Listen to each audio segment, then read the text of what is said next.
Halo semuanya, video ini saya tujukan kepada Pak Prabowo dan menterinya Bahlil Lahadalia. Jadi Pak Prabowo ini di setiap kesempatannya dia berbicara, di setiap kesempatan dia berpidato itu selalu menyampaikan narasi-narasi yang bersifatnya mengulang. Dan narasi-narasinya ini sepertinya mengancam atau mau menakut-nakuti rakyatnya sendiri. Nah, narasinya seperti waspadai kekuatan asing. Prabowo selalu mengatakan bahwa ada pihak asing yang hendak mau mengadu domba antar sesama anak bangsa. Dia juga mengatakan bahwa, atau kurang lebih bahasanya begini, ada pihak asing yang memang mendanai LSM yang sengaja untuk mau menghancurkan Indonesia atau sengaja mau mengadu domba antara sesama anak bangsa. Nah, narasi-narasi yang disampaikan Pak Prabowo ini bukan sekali dua kali. Bahkan jauh sebelum beliau menjadi presiden, waktu masih di 2014 dan 2019 ketika dia melawan rivalnya Pak Jokowi, itu narasi ini sering dia sampaikan. Pasti teman-teman semua masih ingat toh narasi ini, bahwa ada kekuatan asing yang memang tidak suka Indonesia maju dan ingin menghancurkan Indonesia lewat pembiayaan di berbagai LSM. Namun Pak Prabowo sampai dengan hari ini tidak pernah mengatakan ke publik bahwa ini loh negara-negara asing yang ingin menghancurkan Indonesia melalui pembiayaan mereka terhadap LSM. Dan ini loh LSM-LSM yang hendak menghancurkan Indonesia, yang mau supaya Indonesia ini tidak maju, yang mau supaya antara sesama anak bangsa di Republik ini diadu domba. Begitu juga dengan Bahlil Lahadalia, perihal penolakan tambang yang dilakukan oleh masyarakat, oleh aktivis lingkungan, oleh Greenpeace, itu Bahlil kemudian mengeluarkan narasi bahwa ada campur tangan asing dalam polemik tambang Raja Ampat. Atau di media lain judulnya, Bahlil menduga pihak asing terlibat untuk gagalkan hilirisasi.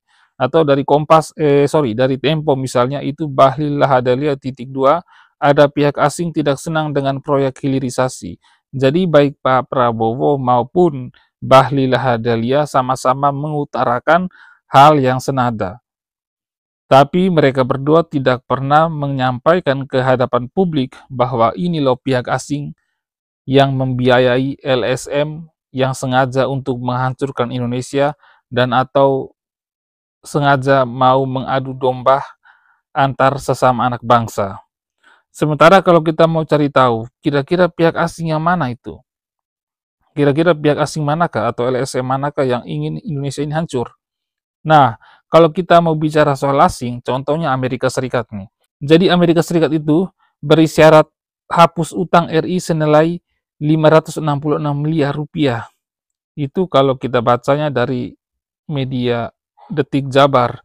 Sedangkan dari Kompas itu hapus utang Indonesia ditukar dengan proyek konservasi terumbu karang.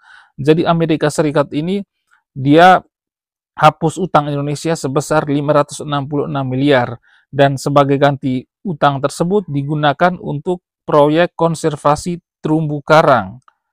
Nah, itu jelas ya bahwa kalau kita mau menuduh pihak asing mana yang ingin menghancurkan Indonesia, sementara Amerika Serikat sendiri dia menghapus utang Indonesia sebesar 566 miliar dan sebagai ganti kerugiannya Amerika Serikat meminta supaya uang itu digunakan oleh pemerintah Indonesia untuk konservasi terumbu karang. Jadi kalau pertanyaan kita kembali, pihak asing yang mana itu yang ingin menghancurkan Indonesia lewat pembiayaan mereka terhadap LSM-LSM?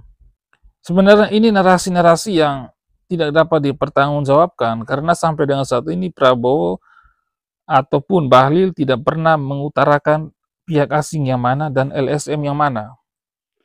Nah, sebenarnya tuduhan-tuduhan ini mau melempar batu sembunyi tangan. Sebenarnya tuduhan-tuduhan ini mereka mau sembunyi sesuatu, menyembunyikan sesuatu bahwa sebenarnya yang ingin menghancurkan Indonesia bukanlah pihak asing. Yang ingin menghancurkan Indonesia bukanlah pihak asing melalui pendanaan mereka kepada LSM-LSM. Tapi dari dalam negeri sendiri, perilaku para pejabat kita, oknum-oknum pejabat kita, penguasa di negeri ini yang memang mau supaya Indonesia ini hancur. Terus mereka menuding, mereka malah menuduh bahwa itu adalah pihak asing, padahal mereka sendiri yang memang ingin menghancurkan Indonesia. Contohnya apa? Contohnya adalah perilaku-perilaku korupsi yang dilakukan oleh para pejabat di Republik ini. Contoh lainnya apa? Ketidakadilan, ketidaktransparansian. Ketidakadilan misalnya apa? Hukum dapat diperjualbelikan, hukum tumpul ke atas, tajam ke bawah. Nepotisme, masalah kemiskinan, masalah pengangguran. Sebenarnya hal-hal itulah yang sebenarnya mau menghancurkan Indonesia ini, yang mau supaya Indonesia ini tidak maju-maju. Jadi jangan dengan semudah itu Pak Prabowo maupun Bahlil kemudian menuding kalau itu adalah permainan pihak asing lewat pendanaan mereka di berbagai LSM yang sebenarnya kita juga tidak tahu LSM yang mana dan asing itu pihak asing yang mana, gitu. Jadi sebenarnya otak para pejabat di Republik ini yang harusnya diperbaiki. Jangan seenak udelnya kemudian mereka menuding pihak asing yang mau menghancurkan Indonesia ini. Narasi-narasi semacam ini adalah narasi-narasi yang tidak dapat mereka pertanggungjawabkan karena sampai dengan hari ini mereka tidak mampu menunjukkan mana pihak asing dan mana LSM yang mau menghancurkan Indonesia dan mau mengadu dombakan antar sesama anak bangsa ini. Jadi satu kali lagi, yang harus diperbaiki adalah otak rakus, otak tamaknya para penguasa di Republik ini. Supaya mendapat cuan yang besar, mereka rela menggadaikan tempat-tempat yang indah di Republik ini untuk mendapat cuan. Ya wajar saja kalau banyak publik, kalangan artis, aktivis lingkungan hidup, Greenpeace kemudian menolak adanya tambang nikel di Raja Ampat. Karena Raja Ampat ini kan wilayah destinasi wisata. Dengan adanya tambang-tambang tersebut, itu sama saja kita mau merusak keindahan alam yang ada di Raja Ampat. Dengan adanya tambang-tambang tersebut, itu sama saja kita mau merusak keanekaragaman hayati yang ada di Raja Ampat, mau merusak sumber daya alam yang ada di Raja Ampat. Karena di berbagai tempat yang namanya tambang itu pasti otomatis menghancurkan lingkungan hidup di sekitarnya. Tidak ada tambang yang kemudian bertujuan untuk memperbaiki lingkungan hidup, tidak ada. Yang jelas bahwa ketika terjadinya pengeksploitasi sumber daya alam secara masif, secara besar-besaran yang ada di suatu wilayah, jelas bahwa di situ akan terjadi penggundulan hutan. Terus, laut yang tercemar, polusi udara, dan merusak ekosistem dan keanekaragaman hayati yang ada di wilayah tersebut. Aset Raja Ampat itu kan adalah pariwisata. Nah, jadi sudah seharusnya Raja Ampat itu dikelola secara maksimal supaya menjadi destinasi wisata super premium yang bisa dikunjungi oleh banyak orang, baik itu turis mancanegara maupun dari dalam negeri. Bukan malah kalian merusak ekosistem keanekaragaman hayati yang ada di Raja Ampat. Sama halnya seperti Bali. Bali itu kan sebagian besar pendapatan Provinsi Bali itu kan kalau tidak salah 80 atau 90% itu kan dari pariwisata.